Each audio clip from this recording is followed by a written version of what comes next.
Welcome to Living a Full Life podcast. Join us as we explore health topics that encourage raising healthy children, living a healthy life, and living the best life possible. Now, here's your host.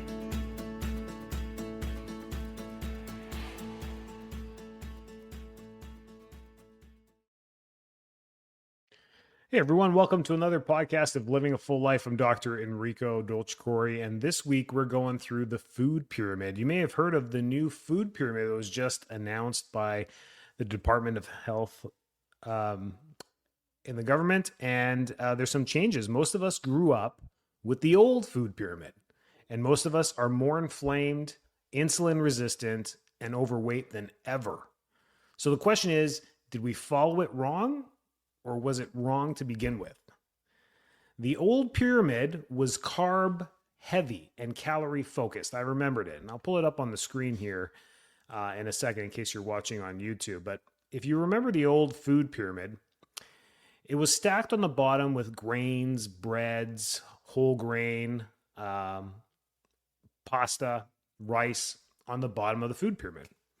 Or maybe the second tier. Some of them had them changed, but it was at the bottom and said you should fill your diet with whole grain.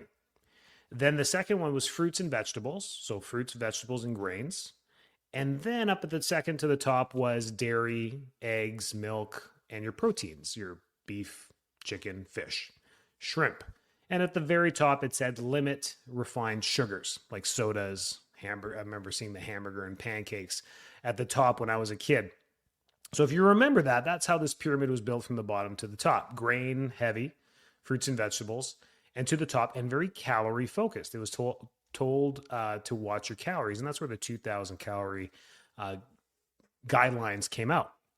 So let's look at what's changed and why it matters for real life and not just policy. Don't make this political at all. I know the media wants to do that, but this is such a smart transition for what really is healthy eating and what a healthy diet is all about. A high carb foundation, 6 to 11 servings of grains per day.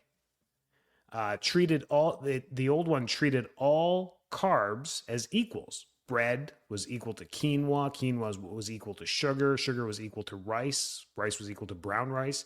There was no differentiation between them. And it encouraged constant insulin elevation. That was the problem with the old food pyramid. No one wants to say this, but it's the truth. And that's what they were attacking. This is what RFK is attacking as well. We built the pyramid on foods that spike blood sugar and wondered why people developed diabetes over the last 50 years. It's really not that complicated if they were truly following the food guidelines. The food guidelines actually really helped what we see today as fast food restaurants. They ultimately say, hey, we're giving whole foods. We're giving what the food pyramid said: bread, a hamburger bun, poultry in between, cheese and dairy, a slice of cheese. We're putting some lettuce and tomato on there, some mustard, and we're giving it to the American people. And that's a good serving size of the recommended foods. We've been doing it 50, 60 years. It's been like that. And now we're changing it. Fat was demonized in the old model. Saturated fat equals bad. Low fat everything, high sugar, additives, seed oils, everything to make things less fatty. The result was that more inflammation, worse lipid profiles, and for many people, just a real big sensitivity to insulin in general. And then calories overall. So we didn't focus on quality, we focused on calories. So there was no discussion of processed foods or hormonal response to foods or satiety, like being full. We were led to eat less, move more, which failed most people overall. So if the old pyramid failed metabolically, what does the new model prioritize? This is what we need to think about. And a few weeks ago, I was on a podcast with a great medical doctor that was talking about lifestyle medicine. And at the very end, she snuck in the food pyramid. I asked her what she thought. She's like, oh, I'm a vegan. I don't want to get into that. I don't really agree with it. And we left it at that. We left it civil and we ended the podcast. But you can still see the other side. They keep saying evidence-based, but when you're using research from 1971, I'm really not going to have much of a debate with you because I'm using research from 2023. I mean, I don't know what you're doing and still sitting on the old vegan trail. That's great. Nothing wrong with it. You can still get a well-balanced diet eating vegan. You can skip the meats. But they're playing certain roles here of not looking at the food pyramid. They're just picking the things that they want. One lady said, why do they put fried chicken at the top? And I'll put it at the top. I don't see a fried chicken at the top of this new food pyramid at all. So I don't know what they're talking about. We'll put it on here. I mean, that looks like a roasted chicken. It's nicely roasted, but it's not fried. So that's just silly things people are pulling away from it. So the new food pyramid. Now, it's upside down. So at the very bottom is the grain. So what they did is they kept it the same. They just flipped it upside down. So everyone would still work bottom to the top. So very little whole grains, breads, rice, pastas, very little of that, if any. So insulin sensitivity, insulin resistance is going to change if schools and all the other governmental programs follow this. Now we're changing the game. Now food stamps can't be used for sodas and all this stuff because it's not on the food pyramid. Make sense? So it's going to have a trickle effect. I think some people are scared, but this is a great thing for our kids and our grandkids moving forward. This is going to be fantastic. The next level is still fruits and vegetables. They're all there. You're going to see the fruits, the vegetables. They have oats, nuts, seeds, all in the middle. The butter is there. You can see butter. There's eggs, avocado, tuna, yogurt, more fruits. And then as you get to the top, better oil, salmon, olive oil, and then whole milk is there. They're saying getting your better fats. And at the very top, they continued to put green leafy vegetables at the very top. You've got lettuce, broccoli, peas, carrots, tomatoes, up along at the very top of this food pyramid alongside a steak, ground turkey, ground beef, cheese, and a whole roasted chicken. Folks, we've been fighting for this for my lifetime, for 30 years, to get standards of dietary sensibility to the American and Canadian people. We've been trying to do this for North America for a long time, and here it is. And natural healthcare providers have no real sway in Ottawa or in Washington because we don't have big enough lobbyists. The big enough lobbyists are the food processors, the food transporters, the food restaurants, the conglomerates, and the corporations. That's who pays the lobbyists to continue to do this. And what they did one day is they flipped it. It's going to be a great thing. Now, the new food pyramid has protein as the foundation, even though the pyramid is flipped. So the big part's on the top. Still, the foundation of the pyramid is the biggest part of it, which is muscle. Metabolic, the muscle is the biggest metabolic organ in the body. Proteins support it. It regulates blood sugar. It regulates hormones. It regulates satiety. It regulates longevity. It prevents sarcopenia and the elderly breaking bones. And there's so many things, so much new research out there showing that protein needs to be the foundation of our children's diet and our adults' diet and our seniors' diets. So it makes sense to be the foundation. And you can get protein from everything. You can be vegan, you can be vegetarian, you can be carnivore, you can be omnivore, you can do everything you want on it and still get the protein you need on this. So grass-fed beef, pasture-raised eggs, wild fish, quality poultry. Protein isn't a macro. It's a requirement now on the new food pyramid. I am excited about this as we help kids and families live healthy, that this is the new food pyramid that we're seeing. It is absolutely wonderful to see that. So that's where we're at there. Healthy fats are now up high instead of oils being a bad thing and almost eliminated. Healthy fats are no longer the enemy. Avocado, olives, butter, ghee, omega-3s, all of these things now matter. And fat doesn't make you fat. Chronic insulin spikes do. Simple carbohydrates and sugar make you fat because they spike your insulin. And now that's on the bottom and you won't even see it. You don't see a soda in there.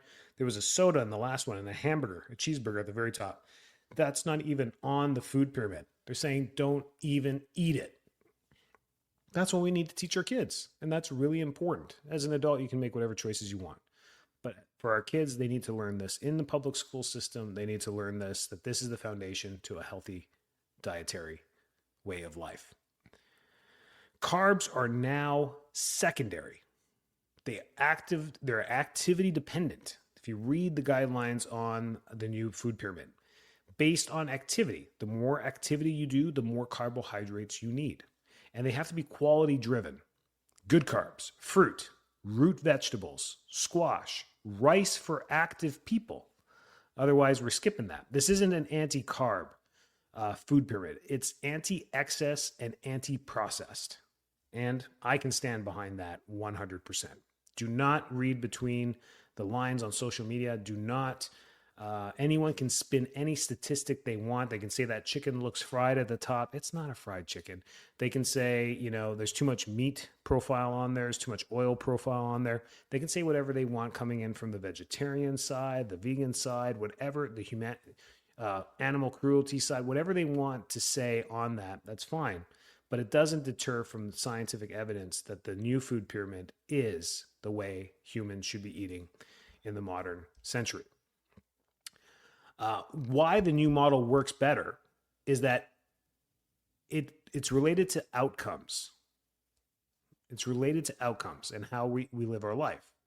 The benefits of it is that we get better energy when we eat whole foods. It was the processed and refined foods that depleted our energy and made people lethargic. We get less inflammation eating this way.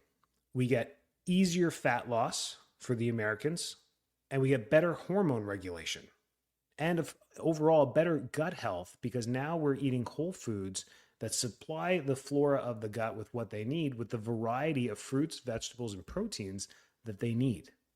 And it's been slowly depleted out of the American dietary system on purpose.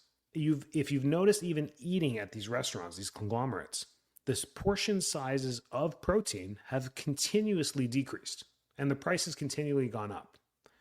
That's one way. Over time, over 30 years, it's just continuously getting smaller and smaller and smaller. So getting access to protein is small. The carbohydrates are bigger and bigger and bigger. The buns keep getting bigger. The bread keeps getting bigger. The garlic toast keeps getting bigger. The portion sizes of rice keep getting bigger to fill the plate. And this has been taught in its way. The food pyramid is also, the old food pyramid has also allowed the school programs to have chicken nuggets, French fries, ranch dip, pizza as a staple every day at the cafeterias. If the school programs now have to follow the new ones, bread will be out the door. You won't be able to get a hamburger. You won't be able to build a base for pizza. You won't be it's going to slowly trickle for the better outcomes for our kids. Love to know my kids are getting an apple, some carrots, some chicken bites, some chicken breasts chopped up into chunks for their lunches rather than the stuff that they can have access to right now. Inflammation affects our overall healing. We know this. Nutrition impacts the nervous system regulation, and diet influences recovery and stress response. You can't adjust your way out of a bad diet, and I think this new food pyramid is the start of fixing the diet epidemic in America. I think it's a great thing. I've been postponing this episode. I wanted to be in the right mindset for it. I think we're right. I was just too jacked up at the beginning of the year. It was just too much fire. And I was like, this is going to spin out of control. But for right now, I think this has been a level-headed podcast, and I'm just packing it with facts. And this is the stuff we can be proud of for that. Non-political. Doesn't matter who came up with this, where it came from, just the fact that the American government got together, pushed this forward, and now made the change for the people. This is better. This is truly better for everyone. No one can complain about this. Can we make some tweaks to it? Absolutely. Can we put some more evidence in there? Absolutely. Can we move some stuff up and down? For sure. For sure. There's going to be debate for that. That's fine. But overall, this is a great foundation moving forward. I'm proud to see that my kids going to learn this moving forward. I think that this is great because the old one made no sense. My doctor tells me I need a low-fat diet. They're still going to be out there. Some of you have doctors that are in their 50s, 60s. Maybe they don't want to retire. They're going to huff and puff about this. It really depends on the patient when it comes to a low-fat diet. Context matters. It's not a one-size-fits-all. So we've been having this low-fat diet fade since the early 90s. Low fat, low fat. This is just blanket advice, and it fails most individuals. It's become such an issue over time. We have the baby boomers now that truly believe that fat's bad for them. They avoid all the good fats. They minimize the bad fats. And they still will cheat by snacking on chips. They'll go grab a bag of chips and eat it. And they're like, oh, that's my snack for the night. I know it's not good, but I'm going to do that, which is way more disruptive to the digestive system than anything else. Isn't this new food pyramid just keto? No, this is a metabolically flexible food pyramid, protein forward, whole food based eating. It's not keto. There's a lot of fruits and vegetables that they recommend getting in there. And if you have read the keto guidelines, you can't have much fruit on it because it'll push up your amount of sugar for the day. So keto says very, very low sugar. So this is not a ketogenic food pyramid. And then these are some other pushbacks. What about the kids? Well, that's what this whole podcast is about. I'm excited for the kids. I don't know why the pushback. Whole foods, stable blood sugar, fewer additives during brain development. It's a win, win, win for our children. This is a great thing. Adults can do whatever they want, right? You can make any decisions you want from a day-to-day basis. It's your body. You can do what you want. But for our kids going through school, learning, the stuff that they learn, it's nice to see it's not all just dogma. So some practical takeaways from this one is we want to build every meal around protein. That's what the food pyramid says. It's what we've been saying for years. Protein-centric meals, breakfast, lunch, and dinner. Remove ultra-processed foods first when you're making cuts. And use carbs intentionally, but not constantly. Baked potatoes every day, not a good idea. White rice every night, not a good idea. Mix up our carbohydrates, regulate our carbohydrates, and then try this for the next 2 weeks with your family. Try this for 14 days and just notice how everyone feels in your family when you start to protein-centric meal plan for your family. You're going to see them snack less overall. You're going to see them have a little bit more energy. They're going to sleep a little bit better.